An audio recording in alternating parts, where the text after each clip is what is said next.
Usar internet en el celular hace 16 años era una pesadilla total. Dispositivos pesados, pantallas diminutas y navegadores lentos. En 2007 casi nadie utilizaba internet móvil, pero todo cambió gracias a uno de los máximos líderes de la historia.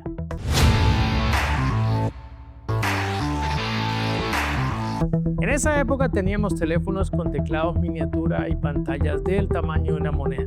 Usarlos era como intentar leer un libro con una lupa rota. Y ni hablar de internet, porque al abrir el navegador se sentía una eternidad. La barra de carga se movía lentamente como una tortuga atrapada en el barro. Aunque en esa época había un dispositivo que destacaba por su confiabilidad. ¿De cuál estamos hablando? Por supuesto del Blackberry. Todos querían tener un Blackberry, porque era como el Ferrari de los celulares. Sin embargo, usarlo era más complicado que armar un mueble IKEA sin instrucciones. Y ahí es donde entra un líder que en medio de una dolorosa enfermedad encontraría su medicina en la creatividad. Hablamos de Steve Jobs, el cofundador de Apple. ¿Qué características tenía Steve Jobs que le permitieron desafiar las normas establecidas? ¿Cómo podía prever las necesidades de los consumidores antes de que ellos mismos las reconocieran? ¿Cómo motivar a un equipo para que confíe en una idea que muchos consideraban inviable? ¿Qué fue lo que percibió Steve Jobs que los demás no pudieron ver?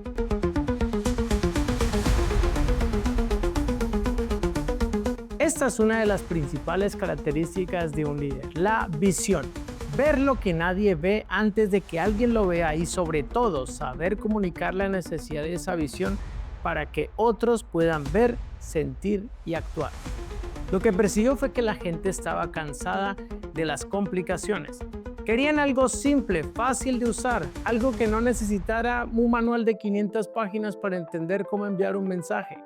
Jobs se levantó un día y dijo, vamos a hacer un teléfono que hasta mi abuela sepa utilizar. Querer eso era como prometer un carro volador cuando todos seguían intentando crear caballos más rápidos. La gente lo miraba como si estuviera loco. ¿Un teléfono sin teclado? Imposible. ¿Cómo podría un smartphone ser efectivo sin una pantalla con teclas? ¿Qué significa realmente navegar por internet sin un teclado tradicional? ¿Cómo enviar mensajes de texto sin nada físico? Jobs se enfrentó a un montón de personas que le decían que estaba loco. ¿Sin botones? ¿Y cómo vas a marcar?, le preguntaban.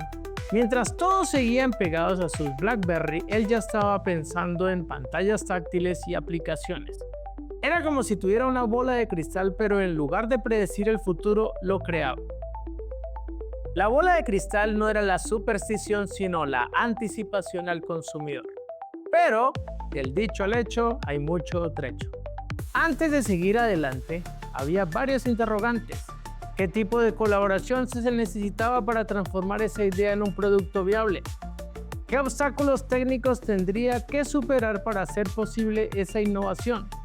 ¿Qué habilidades específicas serían esenciales para convertir esa idea en una realidad? ¿Cómo medir el interés del mercado para validar esta propuesta antes de ser lanzada? La respuesta a todo esto se resumía en una sola: equipo. Jobs ya tenía la idea, pero necesitaba un comando élite de cerebros tan apasionados como él para llevarla a cabo. Al principio ni siquiera estos genios creían que fuera posible. Entonces los reunió y les dijo, vamos a reinventar el teléfono. Si no lo hacemos nosotros, ¿quién lo va a hacer? Poco a poco los fue convenciendo con su carisma y determinación. ¿Te imaginas esas reuniones? Scott Forstall, Johnny Ive, Tony Fadell, todos rascándose la cabeza pensando en cómo hacer un teléfono sin botones. So we thought about that. But the other thing, I remember sitting with lunch, I was sitting with Steve at lunch one time, and we were both using our phones, and we both had these phones and we hated them. And we started talking, we looked around, like everyone around us has a phone. And everyone looks very angsty. As they're using them. Like no one, it seems like it's a pleasurable thing to use the phone, but it's a nice thing for communication. And Steve said, do you think we could take that demo we're doing with the tablet and multi-touch and shrink it down to something big enough or small enough to fit in your pocket? It'd be a phone size with that same touch technology. So we went back to the design team and they took and carved out a little corner of it and made this very simple demo. I'm pretty sure it was Boss who did it, and Boss is one of the best. And he made this thing. It was a simple list of names, and you would, with your finger, you would drag along. It probably had the rubber banding and all. I mean, it's magical. You dragged along, and you tap on a name, and it would slide across and reveal the card. So phone number, email. You tap on a phone number, and it would say calling. It wasn't calling, it wasn't doing anything, but it said calling. The second you saw this demo, you knew this was it. There was no question. This is the way that a phone had to behave. Steve saw it and said, okay, put the tablet on hold. Let's build a phone. Let's build a phone based on multi-touch. And that's what we did. So immediately the design team, we all got around and started designing the iPhone based on that technology. And the hardware team had the Herculean task of then shrinking that whole thing down into something that could fit in your pocket. Yeah. La principal dificultad, tenían que resolver problemas que nadie había enfrentado antes. ¿Cómo crear una pantalla táctil que funcionara? ¿Cómo meter todo ese poder en algo que cupiera en tu bolsillo? ¿Cómo se hace un teléfono sin botones? La historia de la tecnología se había construido sobre el clic y el toque, y ahora se sentían como exploradores en un océano desconocido. Era como intentar meter un elefante en una caja de zapatos. We were making the iPod plus phone with you can say in a way, a hardware keyboard because it was using the interface of the iPod.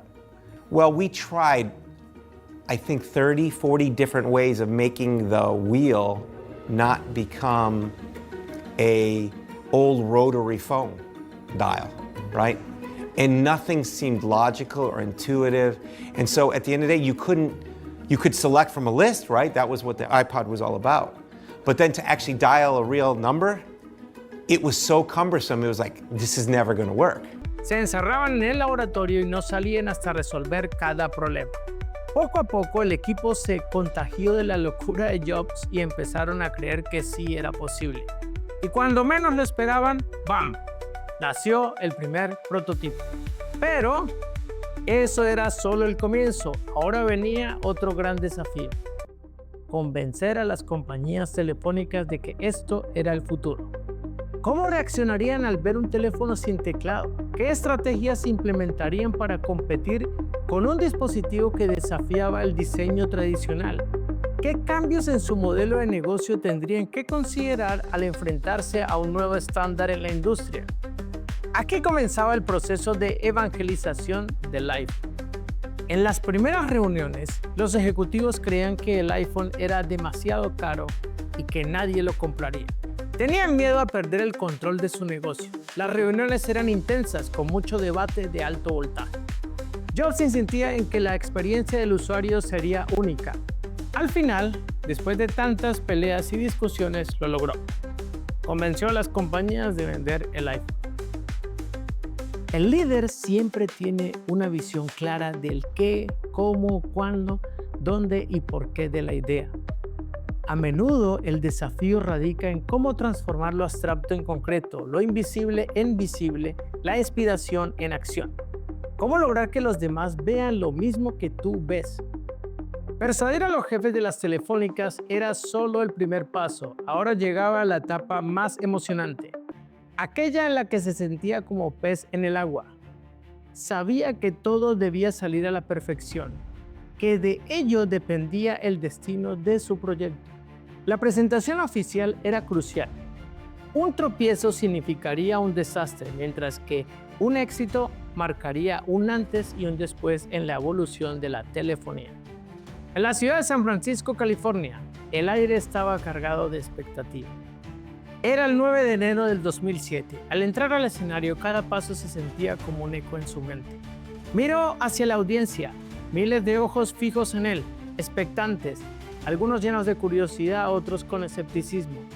Ya en el escenario, un hombre de mirada decidida comenzaba la presentación. En sus manos sostendría un pequeño dispositivo que partiría la historia en dos. Cada paso que daba resonaba como un tambor en el corazón de los asistentes, quienes contenían la respiración conscientes de que estaban a punto de ser testigos de algo monumental. Sosteniéndola en su mano sintió su peso, no solo físico, sino también simbólico. Era la culminación de años de trabajo, de sueños y sacrificios. Así, en aquel instante mágico, 3 dispositivos se convirtieron en uno y la revolución comenzó. Al ver las reacciones de la audiencia, gestos de sorpresa y admiración, su nerviosismo se transformó en confianza. Se dio cuenta de que no solo estaba presentando un producto, estaba compartiendo una visión, un futuro, un destino. ¿Qué técnicas de storytelling utilizó Steve Jobs para captar la atención desde el inicio? ¿Cuál es la estructura para crear anticipación y emoción? ¿Cómo utilizó el lenguaje corporal y la entonación para reforzar su mensaje y generar confianza? ¿Qué elementos visuales incluyó para hacerla más impactante y memorable? ¿Cómo logró que la audiencia se sintiera parte de una revolución tecnológica y no simplemente espectadores pasivos de un producto? Ahora veamos la parte más importante para identificar las técnicas utilizadas y lo mejor, cómo tú también las puedes aplicar y convertir tus presentaciones en momentos inolvidables. This is a day I've been looking forward to for 2.5 years.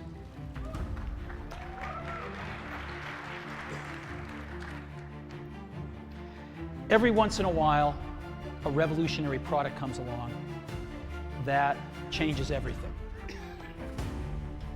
And Apple has been, well, first of all, one's very fortunate if you get to work on just one of these in your career. Apple's been very fortunate. It's been able to introduce a few of these into the world.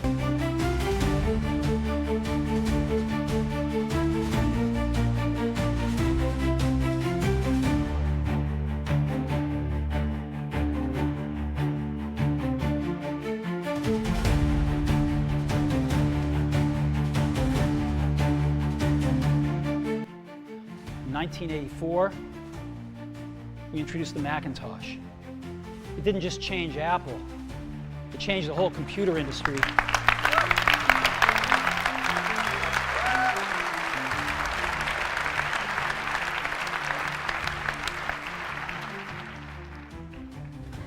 In 2001, we introduced the first iPod. And it didn't just change the way we all listen to music, it changed the entire music industry. Well, today,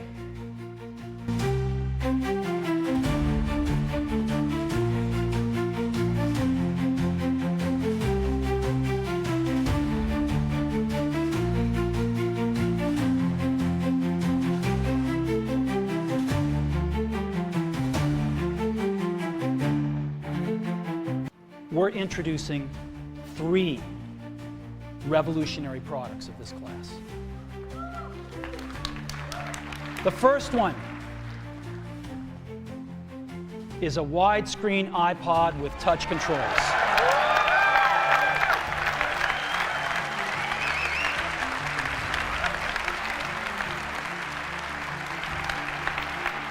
The second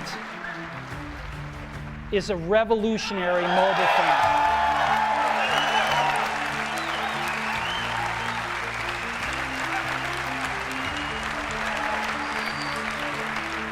And the third is a breakthrough internet communications device.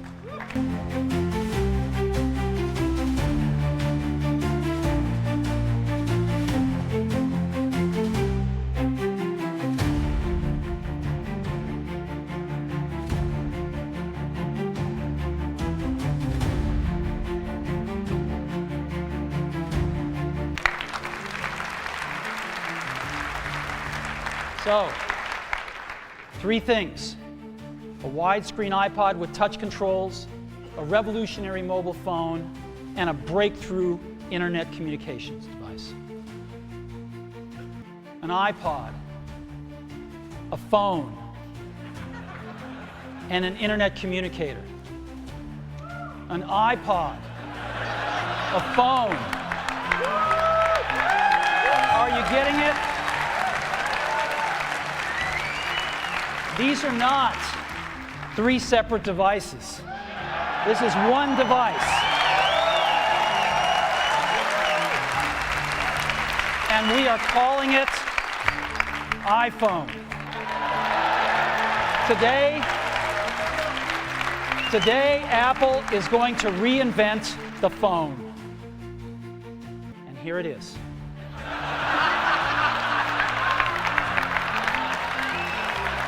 No. Actually, here it is, but we're going to leave it there for now. So, before we get into it, let me talk about a category of things. The most advanced phones are called smartphones, so they say.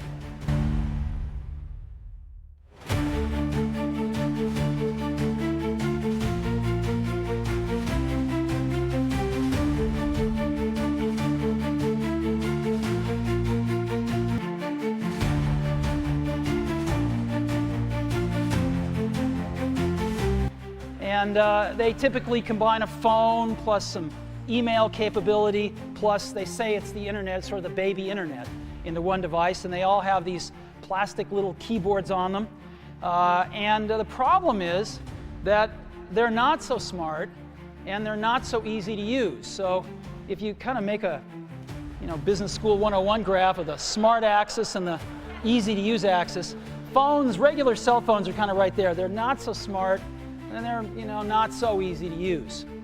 But smartphones are definitely a little smarter, but they actually are harder to use. They're really complicated. Just for the basic stuff, people have a hard time figuring out how to use them. Well, we don't want to do either one of these things. What we want to do is make a leapfrog product that is way smarter than any mobile device has ever been and super easy to use. This is what iPhone is. Okay? So, we're going to reinvent the phone. Now, we're going to start with a revolutionary user interface. It is the result of years of research and development, and of course, it's an interplay of hardware and software. Now, why do we need a revolutionary user interface? I mean, here's 4 smartphones, right? Motorola Q, the Blackberry, Palm Treo, Nokia E62, the usual suspects. And what's wrong with their user interfaces? Well, the problem with them is really sort of in the bottom 40 there. It's this stuff right here. They all have these keyboards that are there whether you need them or not to be there. And they all have these control buttons that are fixed in plastic and are the same for every application. Well, every application wants a slightly different user interface, a slightly optimized set of buttons just for it.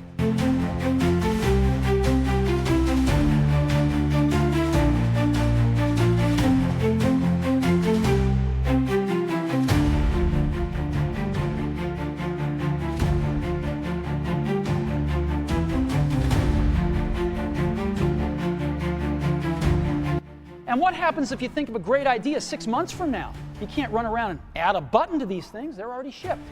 So what do? It doesn't work because the buttons and the controls can't change. They can't change for each application, and they can't change down the road if you think of another great idea you want to add to this product. Well, how do you solve this? It turns out we have solved it. We solved it in computers 20 years ago. We solved it with a bitmap screen that could display anything we want, put any user interface up, and a pointing device. We solved it with the mouse, right? We solved this problem. So how are we going to take this to a mobile device? Well, what we're going to do is get rid of all these buttons and just make a giant screen. A giant screen. Now, how are we going to communicate this? We don't want to carry around a mouse, right? So what are we going to do? Oh, a stylus, right? We're going to use a stylus. No. No. Who wants a stylus? You have to get them and put them away and you lose them. Yuck. Nobody wants a stylus. So let's not use a stylus. We're going to use the best pointing device in the world. We're going to use a pointing device that we're all born with We're born with 10 of them. We're going to use our fingers. We're going to touch this with our fingers. And we have invented a new technology called multi-touch, which is phenomenal. It works like magic. You don't need a stylus. It's far more accurate than any touch display that's ever been shipped. It ignores unintended touches. It's super smart. You can do multi-finger gestures on it. And boy, have we patented it.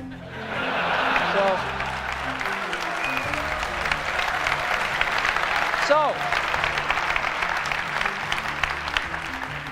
we've been very lucky to have brought a few revolutionary user interfaces to the market in our time.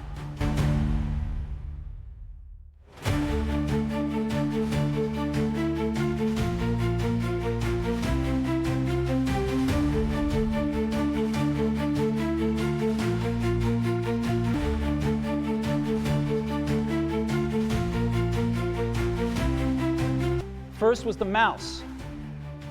The second was the click wheel. And now we're going to bring multi-touch to the market. And each of these revolutionary user interfaces has made possible a revolutionary product. The Mac, the iPod, and now the iPhone. Now, you know, one of the pioneers of our industry, Alan Kay, has had a lot of great quotes throughout the years. And I ran across one of them recently that explains how we look at this, explains why we go about doing things the way we do, because we love software. And here's the quote: "People who are really serious about software should make their own hardware."